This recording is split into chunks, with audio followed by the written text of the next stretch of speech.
ஆண்டவராகிய இயேசு கிறிஸ்துவின் நாமத்தினாலே அன்பான ஜனங்களை நான் உங்களை வாழ்த்தி வரவேற்கின்றேன். நாங்கள் ஆண்டவராகிய இயேசு கிறிஸ்துவின் வருகையை பற்றி நாங்கள் அறிவித்துக் கொண்டு வருகிறோம். அப்படியாக இந்த கடைசி காலத்திலே நாங்கள் இருக்கிறோம் என்று விசுவாசிக்கிறோம்.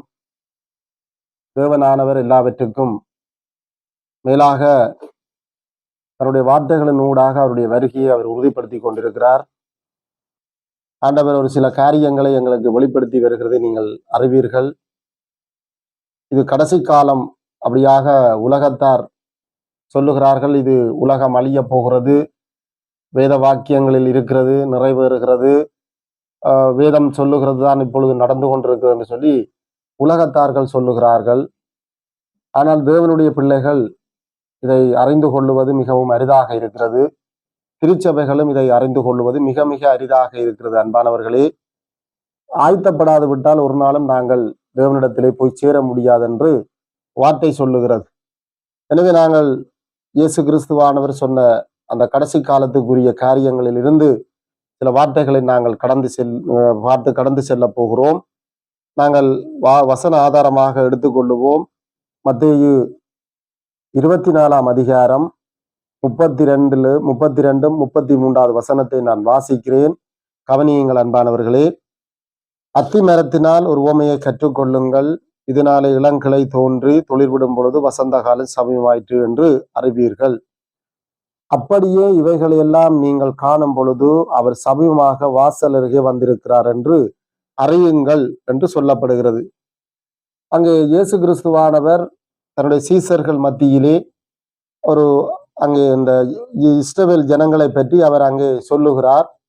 உங்களுக்கு தெரியும், இந்த இஸ்ரவேல் ஜனங்கள் நீண்ட காலமாக ஒரு தேசம் இல்லாமல், அவளுக்கென்ற ஒரு சொந்த நாடு இல்லாமல், அவர்கள் உலகம் பூராகவும் அப்படியாக அனாதைகளாக, அதாவது ஏதில்களாக, அல்லாட்டி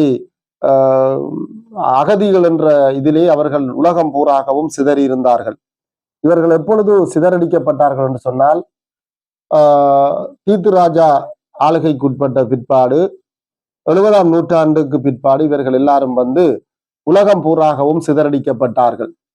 இயேசு கிறிஸ்துவானவர் இருந்த காலத்திலும் அவர்களுக்கு அங்கே நாடு இல்லை. அது ரோமர்களுடைய ஆட்சி காலத்திலே இருந்தது.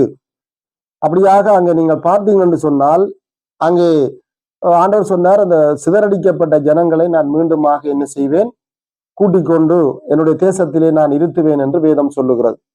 இதைத்தான் அங்கே சகரியா 12ஆம் அதிகாரம் 6வது வசனத்திலே சொல்லப்படுகிறது. எருசலேம் மீண்டும் சன்ஸ்தானத்திலே என்ன செய்யுமாம், கட்டப்பட்டிருக்கும் என்று சொல்லப்படுகிறது. அன்பானவர்களே, கவனியுங்கள் அன்பானவர்களே. இந்த கடைசி காலத்திலே நாங்கள் இப்பொழுது உயிரோடு இருக்கிற இந்த காலத்திலே தேவனால் முன்னுரைக்கப்பட்டது தீர்க்க தரிசனம் நிறைவேறி அதை நாங்கள் இப்பொழுது காண்கின்றோம். அதாவது இந்த இஸ்ரவேல் நாட்டை பற்றி தான் இந்த அத்தி மரத்திலே சொல்லப்படுகிறது. அங்கே நீங்கள் பார்ப்பீர்களாக இருந்தால், அத்தி மரத்தினால் ஒரு உவமையை கற்றுக்கொள்ளுங்கள் என்று சொல்லப்படுகிறது. அப்ப அத்தி மரம் என்று சொன்னால் என்ன என்றதை நாங்கள் முதலாவதாக பார்க்க வேண்டும். அங்கே எரேமியா 24ஆம் அதிகாரம் அங்கே 5வது வசனத்திலே அங்கே அத்தி மரம் என்று சொன்னால் அங்கே நல்ல அத்தி பழத்துக்கு இந்த ஜனங்களை நான் ஒப்பிடுவேன் என்று சொல்லப்படுகிறது.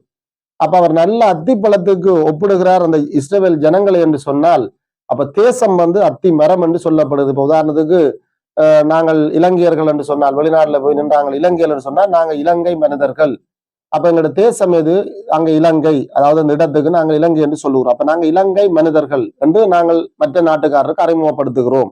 அதே போன்றுதான் இஸ்ரவேலர்களும் என்று சொல்லி இப்ப அவர்கள் பாபிலோனுடைய அடிமைத்தனத்து, அதாவது நேபுகாத்நேச்சர் அடிமைத்தனத்துக்குள்ள இருந்தார்கள். அதற்கு பிற்பாடு அவர்கள் அந்த ஆண்டவர் சொல்றார், அவர்களை நான் நல்ல அத்தி பழத்துக்கு ஒப்பிடுவேன். அப்ப அவருடைய தேசம் அத்தி மரம் என்று வேதம் சொல்லுகிறது. அப்ப அத்தி மரத்தினால் ஒரு உவமையை கற்றுக்கொள்ளுங்கள். அது இளங்கிளை தோன்றி தொழில் விடும் பொழுது வசந்த காலம் சமயமாயிட்டு என்று சொல்லுகிறார். அப்ப இளங்கிளை என்று தோன்றி என்று சொன்னால், அங்க நீங்கள் பார்த்தீங்கன்னு சொன்னால் அந்த அத்தி மரம் மீண்டும் துளிர் விட வேணும் என்று வேதம் சொல்லுகிறது. அப்ப எப்பொழுது இந்த அத்தி மரம் துளிர் விட்டது என்று சொன்னால், 1948ஆம் ஆண்டு மே மாசம் 14ஆம் தேதி அவர்களுக்கு அந்த நாடு சுதந்திரம் கிடைக்கிறதை நீங்கள் கவனிக்கலாம். அப்ப ஆண்டவருடைய வேத வாக்கியம், இந்த வேத வாக்கியம் கிட்டத்தட்ட அவங்க 1900 வருஷத்துக்கு பிற்பாடு அந்த அவர்களுக்கு அந்த தேசம் கிடைத்ததை நீங்கள் கவனிக்கலாம். அப்ப அவர்களுக்கு அந்த தேசம் கிடைத்து விட்டது.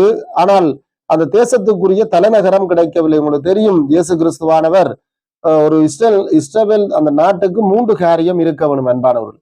ஒன்று தேசம் இருக்க வேணும், அடுத்தது தலைநகரம் இருக்க வேணும், அடுத்தது ஆலயம் இருக்க வேண்டும். அப்ப இந்த 3 காரியம் இருக்க வேண்டும். அதுல நாங்கள் ஒரு தேசம் என்றால் அந்த 3 காரியம் இருக்க வேணும் வேதம் சொல்லுகிறது.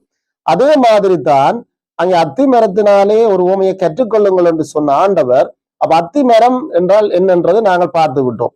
அதற்கு பிற்பாடு துளிர் விட்டதை நாங்கள் பார்த்து விட்டோம் அன்பானவர்களே.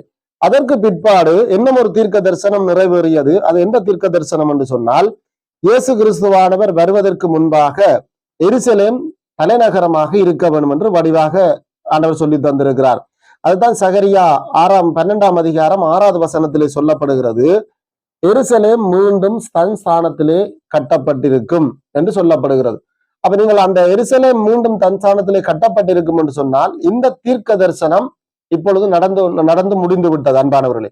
அதைத்தான் ஆண்டவர், உங்களுக்கு தெரியும், அந்த 6 நாள் யுத்தத்திலே எருசலேமை இஸ்ரவேல் ஜனங்கள், இஸ்ரவேல் இராணுவத்தினர் அதை மீட்டுக் கொள்ளுகிறார்கள். 48ஆம் ஆண்டு நாடு கிடைத்தது, ஆனால் எருசலேம் நகரம் கிடைக்கவில்லை.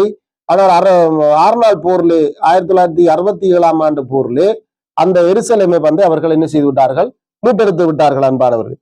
அதற்கு பிற்பாடு அந்த எருசலேம் தலைநகரம் ஆக்கப்படவில்லை. அப்ப எப்பொழுது அந்த தலைநகரம் ஆக்கப்பட்டதுன்னு சொன்னால், அங்கே 2018ஆம் ஆண்டு ரொனால்ட் ட்ரம்ப் அமெரிக்கனுடைய ஜனாதிபதியாக வந்ததுக்கு பிற்பாடு அவர் 2018ஆம் ஆண்டு எருசலேமை தலைநகரமாக அறிவிக்கின்றார். இப்ப இஸ்ரவேலுக்கு முன்பு இருந்தது டெல்லவி தான் தலைநகரமாக. இப்பவும் அவர்கள் டெல்லவில அநேகமான காரியங்களை செய்கிறார்கள். அதுதான் இப்பொழுது இந்த யுத்தத்தை நீங்கள் பார்த்தீங்கன்னு சொன்னா, இப்ப நடக்கிற யுத்தத்தை நீங்கள் பார்த்தீங்கன்னு சொன்னால் அநேகமாக டெல்லவிக்கு தான் அடி விழுகிறது. ஏனென்றால் எருசலேம் தான் அவர்கள் தேவனுடைய நகரம்.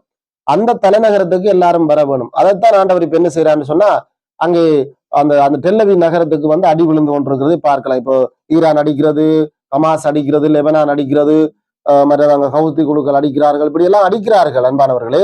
அப்ப எருசலேம் அப்ப அங்க அந்த எருசலேமில ஆலயம் இப்ப அடுத்த 3வது காரியம் நிறைவேற வேண்டும்.